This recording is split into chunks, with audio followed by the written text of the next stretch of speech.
I'm Jim Lukens with Lukens Engineering Consultants, and we're here to discuss the proposed development plan revision for Gateway Village, Lot 134. I'll share my screen here. And this is Gateway Village, Franklin Road, running along the east side, Linwood Boulevard, along the north side. And if you'll notice, the only lot that's still to be developed is right here. This is lot 134, right across from Sopapillas. We have Davenport Boulevard, Danton, Perone, and then Stansbury Lane runs in front of the developed buildings there at the northeast corner and in front of the building, the proposed building for lot 134.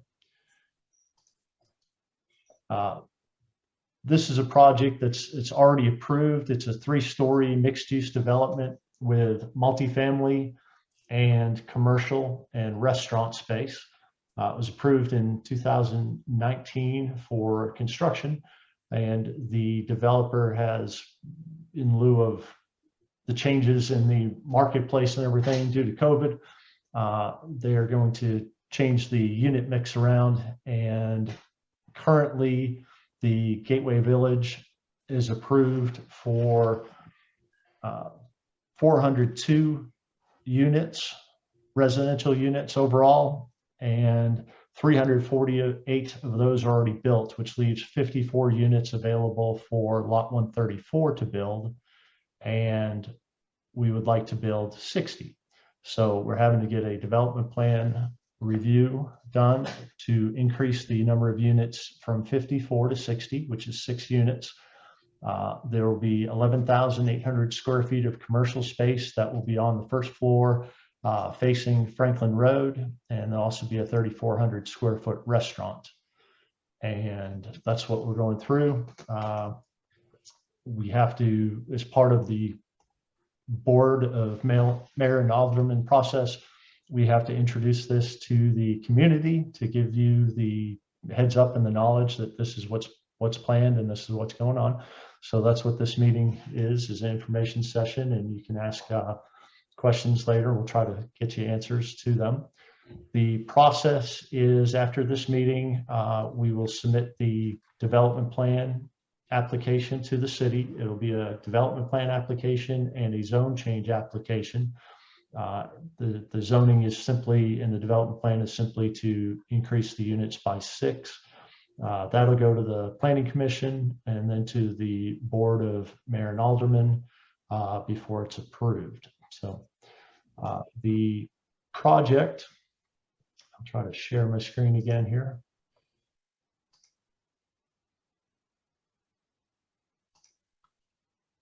The project right here on lot 134, if you'll look at it, here's the circle, the roundabout. Davenport, Sopapillas is over here on the left side of the screen. And we're going to continue Stansel Lane from Davenport Boulevard to Perone. That'll be the frontage private road, and there'll be parking along there. And then parking for the residential will be behind the building. And then this is the building here. It'll be a 3-story building, and all of the commercial will be up in the front facing Franklin Road. And that's really about all I can think of to add. It's not a big request, but it's a needed request because that's the number of units that are approved in the overall PUD, and we're asking for more than that. So I will try to open this back up for discussion. And if anybody has any questions, you can feel free to ask. This is Austin Pennington. 2 things. I have no issue with the amount of significant facade of the project. The 4x8 fiber cementous board is not in character with the city of Franklin. It's more East Nashville or Antioch. I have contentious points of view with the amount of fabric overhang that you have on the front elevation as well. You have my full support on the amount of density increase. I'll fight for you. you do not have much support on what the building looks like, not preserve any realistic what Franklin stands for, and does not do anything to benefit the city of Franklin whatsoever. I own the corner of 3020 Stansbury Lane. I'm a neighbor. I'm the one actually trying to get Al Buckley's property to the point of a beautiful Jamison Station caliber, Berry Farm caliber development, not 4x8 East Nashville, fiber cement, Antioch type characteristics. I will do nothing. As an example, the building that y'all built currently has segmented walls in your rain garden falling over. It's the wrong height, wrong elevation. Your parking lot's not built correctly, and it's not in context. So I hope that current behavior does not continue on this project. That's it. Thank you.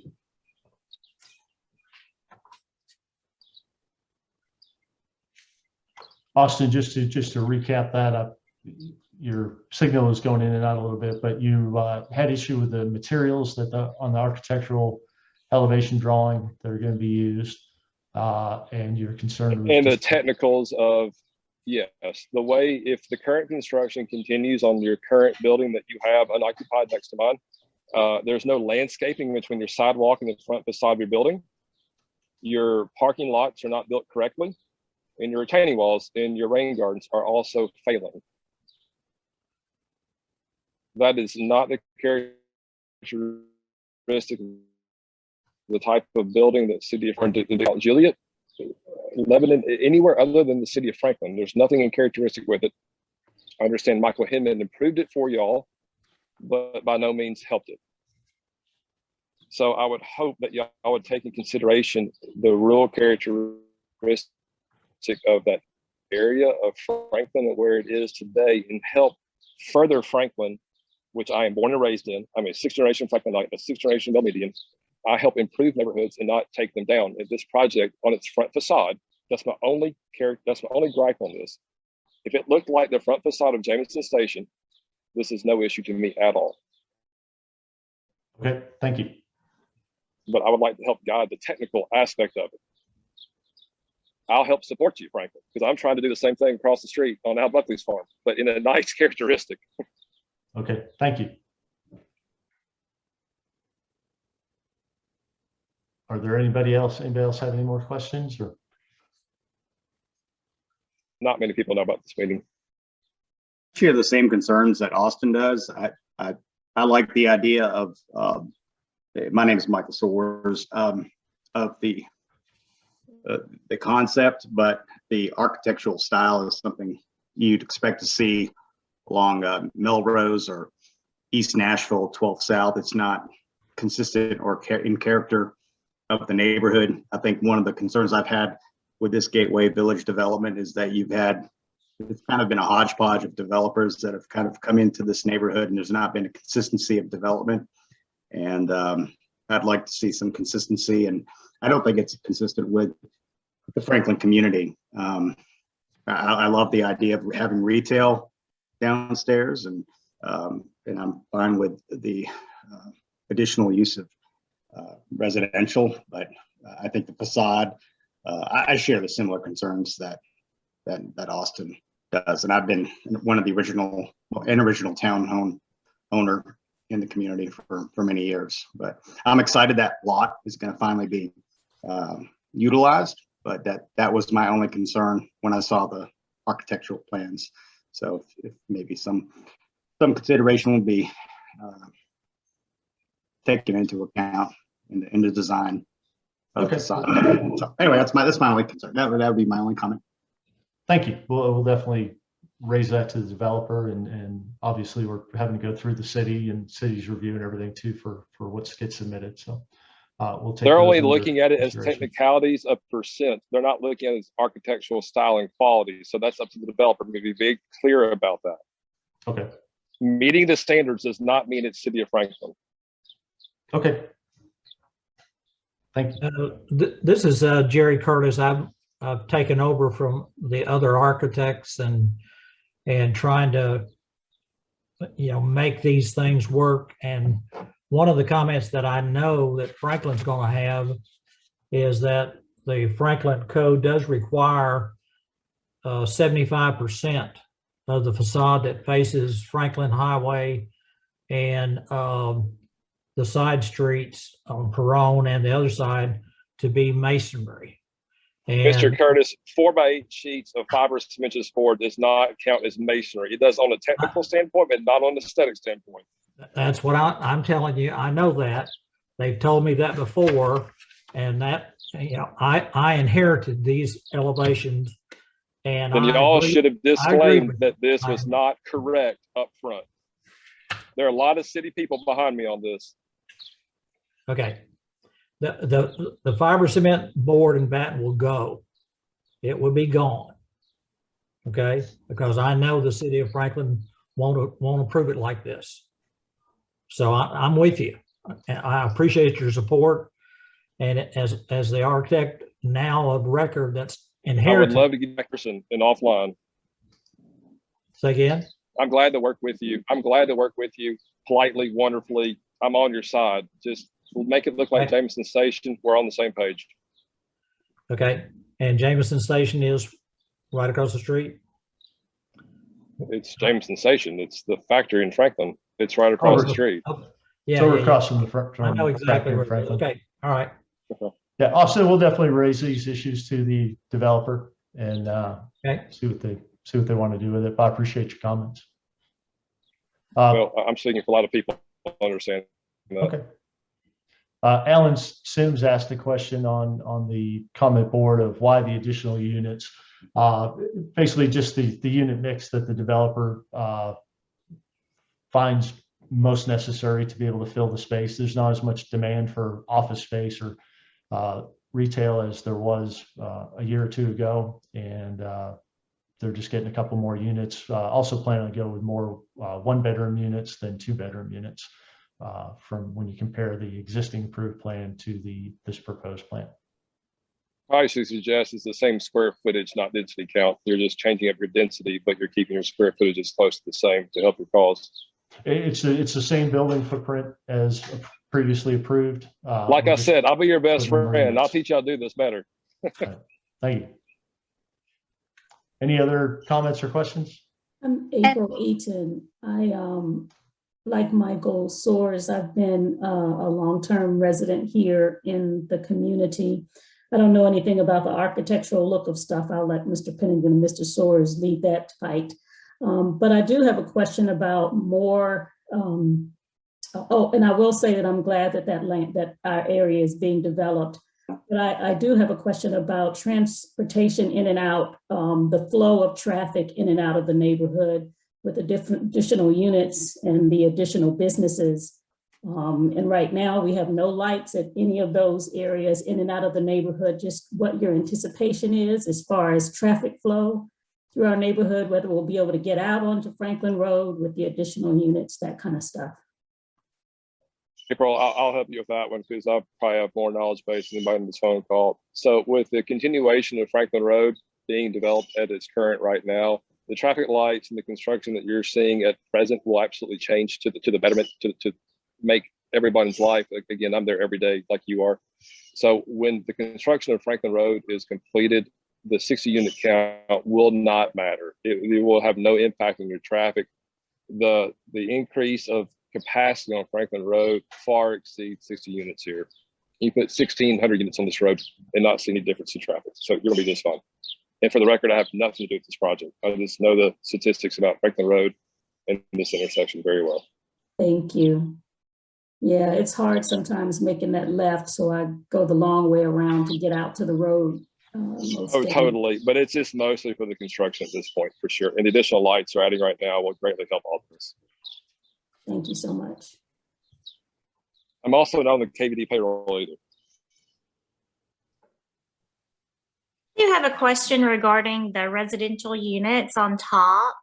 Will they be rental units or owner occupied? As far as I know, it's all going to be rental units, apartment rental units. That's disappointing. Agreed. we don't need any more renters. We sure don't need any more apartments. This could have really been an upscale thing if you did condominiums, townhomes, owner occupied. Big miss. Let me also speak to that. Now, I will say I'm biased in this extent in full disclosure, but renters affording $2,000 and $3,000 and $4,000 a month rent are not people that you would not want to have as your neighbors. They're just people that are trying to find a place to live. Now, we all understand that owning your own property is one thing, but people affording that kind of rent every month are people that you like to have next to you. So anyone that can afford that, as long as the developer provides a very nice Class A space for people to rent that does not look like the current version of this, which we're being told in this call will be changed, then it's just the type of development that's presented, in my opinion, that is what you're really trying to fight for. As long as it does not look like an apartment complex, it looks like it is something that's nice and you're proud to drive through. That to me is a real estate professional. That is what helps improve your property values. So with that being said, I would definitely take a look at what renters versus ownership at that type of price point looks like. Mr. Lukens, do you have a comment about that question that was asked about renters versus owners? Yeah, really, so I design the site part of it. I don't get involved in the whether they're going to sell them or rent them. Right now, it's multifamily, which can either be sold or rented. It's just my understanding that there'll be rental units at this point in time. I do But agree. I agree with Mr. Pennington.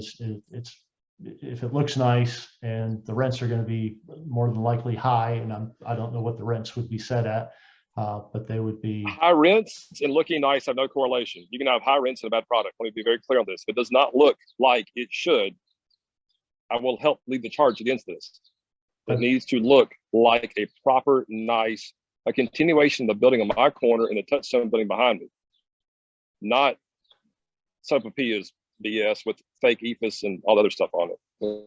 We need to make it look like the city of Franklin's downtown Main Street streetscape that my mother helped create and that I enjoy to this day and that everyone else moves to Franklin for. There is, though, something to owning your place and how you take care of it versus renting a place that you know doesn't belong to you. So I get the point of my neighbors as well. Well, April, let me say this to you. As a landlord to a renter, you can ask that person to leave if they're not taking care of their property. As a property owner, no one can have that person leave. So you actually have the greater opportunity to make rental neighborhoods better than you can for sale neighborhoods. HOAs can only find people. They cannot ask them to leave. But if you're not a good renter, the landlord can ask you to leave. So by default, I'm sort of an expert in this field. You can actually have a better rental community than you can have a home-owned community. I know it sounds hard to believe, but on face value, when you really peel back through this, and I encourage you to Google this to your extent, you really will see that the landlords have greater control over people, renters, than they do as an HOA board of owners. Right? I get a dog in this hunt. I own property, so I'm on your side here. But at the same time, there are technical aspects of that Mr. Lukens is an engineer. He's got nothing to do with this. He just knows how to add 1 + 1 is 2. But on the rental versus home ownership side, as long as there's a good property manager and it's a nice building, it will actually increase value to you.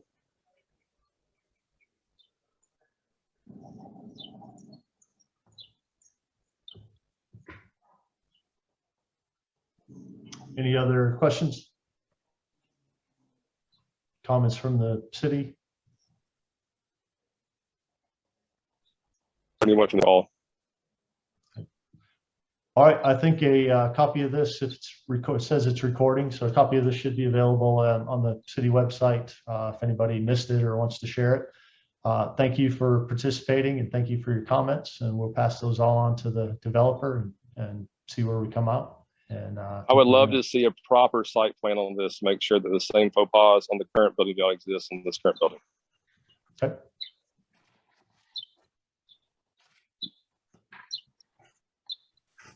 All right, my email address, I believe, is on the notice that was sent out. So if anybody has more questions or anything, you can simply email me and communicate that way in the future. Thank you for Let's touch base participating. tomorrow. All right. Thank you. Good night. Thank you. Thank you, everybody.